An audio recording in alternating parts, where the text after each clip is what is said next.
अक्सर hormonal issues की वजह से या फिर एजिंग की वजह से हमारे फेस पे जो है वो बाल आने लग जाते हैं, ख़ास तौर पे चिन एरिया पे, जो कि बहुत ही बुरे लगते हैं और हमारी जो फीमेल्स हैं वो इसके लिए बहुत ज़्यादा परेशान रहती हैं कि इन बालों को किस तरह से रिमूव किया जाए। तो आज की इस वीडियो में मैं आपको यही बताने वाली हूँ और वीडियो के एंड में मैं आपको एक ऐसी ज़बरदस्त किस्म की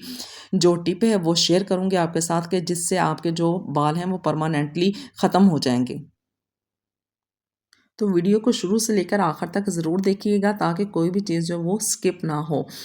और आपको हर बात जो वो अच्छे से समझ आ सके। स्टार्ट करते हैं अपनी आज की वीडियो। अस्सलाम वालेकुम, आप देख रहे हैं माय यूट्यूब चैनल मोहतरमा मिफ़रा साहिबा। तो सबसे पहले स्टार्ट कर लेते हैं उन छोटी-छोटी बच्चियों के बच्चियों से हम स्टार्ट कर लेते हैं कि जिनके फेस पे बाल होते हैं क्योंकि आजकल तो ये ट्रेंड ही बन गया है कि हर बंदा जो है उसको नरम और मुलायम स्किन चाहिए होती है, चाहे वो छोटा है, चाहे वो बड़ा है। आजकल तो वो मैंने देखा है कि गर्ल्स जो हैं वो इस कदर जो हैं वो अपनी स्किन को लेके हुई हुई हैं ना कि उनको लगता है कि जो उनके फेस के ऊपर हल्का-हल्का स्नो होता है, वो चाह रही होती है कि वो भी ना ही आए तो अच्छी बात है। तो छोटी-छोटी सी बच्चियाँ होती हैं तो उनके फ़ोरहेड पे बाल होते हैं तो माएँ उसके लिए इतना ज़्यादा परेशान हो रही होती हैं कि जी हमारी बच्चियों के फेस पे बहुत ज़्यादा बाल हैं, इनके फ़ोरहेड पे बहुत बाल हैं तो उसके लिए क्या करें? तो सबसे पहले मैं ये कहना चाहूँगी कि छोटी बच्ची हैं मासूमियत उनके फेस पे तो उनके साथ आप जो इस तरह की जो केमिकल वाली चीज़ें होती हैं प्लीज़ उसको आप लोग जो है वो अवॉइड ही किया करें।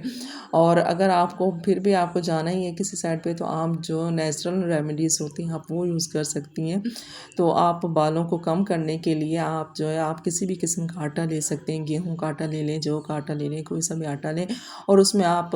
1 चुटकी आपने सिर्फ़ उसमें हल्दी की ऐड करनी है और हल्दी जो कस्तूरी हल्दी होती है या अम्बा हल्दी जिसको बोलते हैं वो ऐड करिएगा। क्योंकि अगर ये जो घर में खानों वाली हल्दी आप अगर यूज़ करेंगी तो उससे येलो कलर जो है वो बहुत ज़्यादा आ जाएगा और फिर बाल रिमूव हों या ना हों देखने वालों को कलर जो है वो पीला लगेगा और फिर लोग कहेंगे हैं कहीं इसको पी लिया तो नहीं हो गया। इसलिए इस चीज़ का आपने ध्यान रखना है। 1 चुटकी आपने हल्दी की डालनी है, कस्तूरी हल्दी डालनी है आपने, ठीक है? और उसको बिल्कुल जैसे हम आटा गूँथते हैं एक छोटा-सा उस तरह से आपने पेड़ा सा बना के और उसको आपने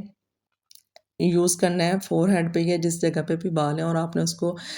ऑपोज़िट डायरेक्शन में यूज़ करना है कि अगर यानी कि आपके बाल ऊपर से नीचे आ रहे हैं तो आपने नीचे से लगा के उसको रब करके ऊपर लेके जाना है और ये आप डेली आप उसके बच्चे के फेस पे आप यूज़ करेंगे इस तरीके से यानी कि तकरीबन 10 मिनट तक डेली आपने उसको मसाज करना है। तो आहिस्ता-आहिस्ता से आप देखेंगे कि जो बाल हैं उसके वो रिमूव हो जाएँगे। एक ही दिन करने से आपको कोई फ़र्क नज़र नहीं आएगा क्योंकि वो थोड़े बहुत जो निकलेंगे भी तो इतना ज़्यादा फ़ील नहीं होगा। ये एक नेचुरल तरीका नेचुरल रेमेडी है, तो कुछ दिन आप इस्तेमाल करेंगे तो फिर ही आपको इसका जो रिज़ल्ट वो मिलेगा। दूसरा तरीका अब हम बात कर लेते हैं कि जो गर्ल्स के लिए टीनेज गर्ल्स के लिए तो उसमें हम देखते हैं कि सबसे पहले अब हमारे पास जो मेथड आता है वो आता है थ्रेडिंग का कि आप धागे के साथ जो है आप अपने बालों को रिमूव कर सकते हैं। आप खुद थ्रेडिंग कर सकती हैं या आप किसी ब्यूटिशियन से जो है वो थ्रेडिंग करवा सकते हैं। लेकिन थ्रेडिंग जब आप करवाते हो तो आपको काफ़ी नरम और मुलायम जो आपकी स्किन दिखती है, बाल अच्छे से आपके जो वो निकल जाते हैं। लेकिन इसमें जो एक ही नुकसान वाली बात दिखती है और वो ये होती है कि आप जो है इससे ये काफ़ी जो तरीका है ना ये पेनफुल है कि कुछ ब्यूटिशियंस तो होती हैं कि जो जब आप थ्रेडिंग करती हैं तो आपको बिल्कुल भी पेन नहीं होती है लेकिन कुछ ब्यूटिशियंस ऐसी होती हैं कि वो तो कस्टमर की चीखें निकलवा देती हैं तो बहुत ज़्यादा पेन फील हो रहा होता है तो इसलिए लोग जो वो जल्दी जो है वो थ्रेडिंग की तरफ नहीं जाते और दूसरा ये भी होता है कि ये आप खुद से अपने कुछ ही लोग होते हैं जो खुद कर पाते हैं ज़्यादा इसके लिए एक एक्सपर्ट बंदे की ज़रूरत होती है।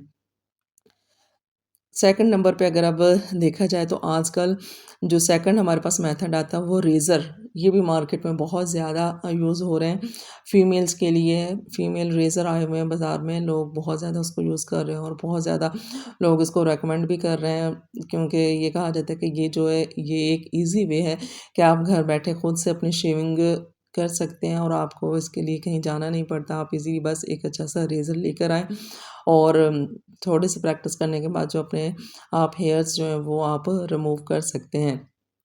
लेकिन मैं आपको बताती चलूँ कि ये जो रेज़र वाला जो तरीका है हमारे एक्चुअली जो नेचुरली हमारे जो बाल निकलते स्किन से, तो वो जो स्किन के ऊपर बाल आ रहे होते हैं, जो आप लोगों को दिख रहे होते हैं, वो बहुत थिन से बाल होते हैं, लेकिन स्किन के अंदर जो बाल होता है, वो हमारा जो बाल है, बाल की जो रूट यानी कि होती है, जड़ होती है, वो मोटी होती है। तो जब हम रेज़र से बाल रिमूव करते हैं, तो बाल जो है वो कटता है, हमारा स्किन के ऊपर से बाल कटता है, वो जड़ के अंदर से नहीं निकलता। इसलिए आपके बाल तो उस वक़्त आपको लगेगा कि रिमूव हो गए हैं, लेकिन ये कि एक ही दिन में वो दोबारा से यानी कि जब बाल थोड़ा-सा बाहर आएगा, तो जब आप अपने हाथ पे लगाएँगे तो आपको काफ़ी हार्श महसूस हो सकता है। आपको वो जो नरम और मुलायम मुलायम आप स्किन चाह रही होती है, वो आपको नहीं मिलती है। तो इसलिए मैं तो बिल्कुल भी आपको रिकमेंड नहीं करूँगी कि आप जो है वो आप रेज़र यूज़ करें।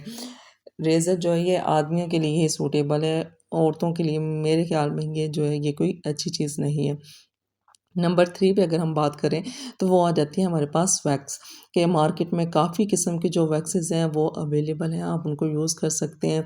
कि शुगर वैक्स भी आप यूज़ कर सकते हैं, एक यूरेका वैक्स काफ़ी अच्छी आती है, आप उसको यूज़ कर सकते हैं। हार्ड वैक्सेज़ जो होती हैं आप वो उनमें यानी कि बीन वैक्सेज़ भी आती हैं, मुख्तलिफ़ किस्म की वैरायटी है वैक्सेज़ की, आप उनको चेक कर सकती हैं कि जो आपको सूटेबल लगे। बाकी मैं आपको प्रेफ़र करूँगी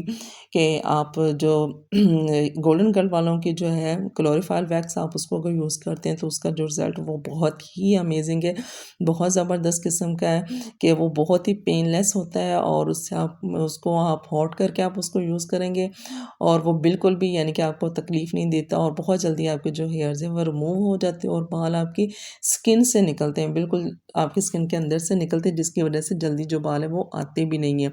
कि तकरीबन 15-20 दिन तो आपके ईज़िली निकल जाते हैं और उसके बाद आपके जो बाल हैं वो आहिस्ता-आहिस्ता आते हैं। तो ये आपके लिए सबसे बेस्ट तरीका जो है वो यही है। उसके बाद अगर आपकी जेब आपको इजाज़त दे, तो वो लोग जिनके बहुत ज़्यादा मोटे बाल हों, बिल्कुल आदमियों की जैसे जिनकी दाढ़ी लग रही हो, तो वो उनके लिए मैं ये कहूँगी कि वो अगर उनकी जेब इजाज़त देती है, तो वो जो है वो लेज़र ट्रीटमेंट की तरफ भी जा सकते हैं। वो कुछ सिटिंग्स आपकी होंगी डर्माटोलॉजिस्ट के साथ, वो आपको बताएँगी कि आपने कब-कब आना है, महीने बाद, 15 दिन बाद, जिस तरह से वो आपको टाइम बताएँगी। तो उससे जो आपके जो बाल हैं वो आपके परमानेंट जो वो ख़त्म हो सकते हैं। बाकी एक टिप मैं आपको देना चाहूँगी कि अगर आप जब आप वैक्स करवाएँ और उस वक़्त आप अपने पास फटकरी का जो पाउडर वो बना के रख सकते हैं। उसके लिए आपको फटकरी को लेना होता है और फटकरी को तवे पे डाल के आप उसको खिल करते हैं। पहले फटकरी का पानी बनता है और उसके बाद वो फूल जाती है। जब वो फूल जाए अच्छे से खुश्क हो जाए, तो आपने उसको ग्राइंडर में डाल के आपने उसको ग्राइंड कर लेना और उसको पीस के आपने अच्छे से छान के पीस के रख लेना है। जब आप वैक्स करवाएँ तो साथ ही फ़ौरन से आप जिस जगह से पे वैक्स की जाए, उसी जगह पे आप फ़ौरन से उस पाउडर को अगर आप लगा लेती हैं, तो यकीन मानें कि 2 से 3 बार इस एप्लीकेशन के बाद आपके जो बाल हैं वो परमानेंटली जो आपके ख़त्म हो जाएँगे। आपको बार-बार वैक्सेस भी नहीं करवानी पड़ेगी और आपकी जो जान है वो बिल्कुल बालों से छूट जाएगी। तो ये थी वो ज़बरदस्त किस्म की टिप जिसका मैंने आप लोगों से प्रॉमिस किया था कि मैं वीडियो के एंड पे आप लोगों को बताऊँगी। आई होप मेरी आज की वीडियो जो वो आप लोगों को बहुत ही पसंद आई होगी। तो प्लीज़ इसको अपनी दूसरी दोस्तों बहनों के साथ भी शेयर कीजिएगा और चैनल पर अगर आप नए हैं तो चैनल को सब्सक्राइब कर लीजिए ताकि ऐसी ही मज़ीद अच्छी-अच्छी वीडियोज़ जो वो आप लोगों तक पहुँचती रहें। तो मिलते हैं नेक्स्ट किसी और अच्छी सी वीडियो में, तब तक के लिए अल्लाह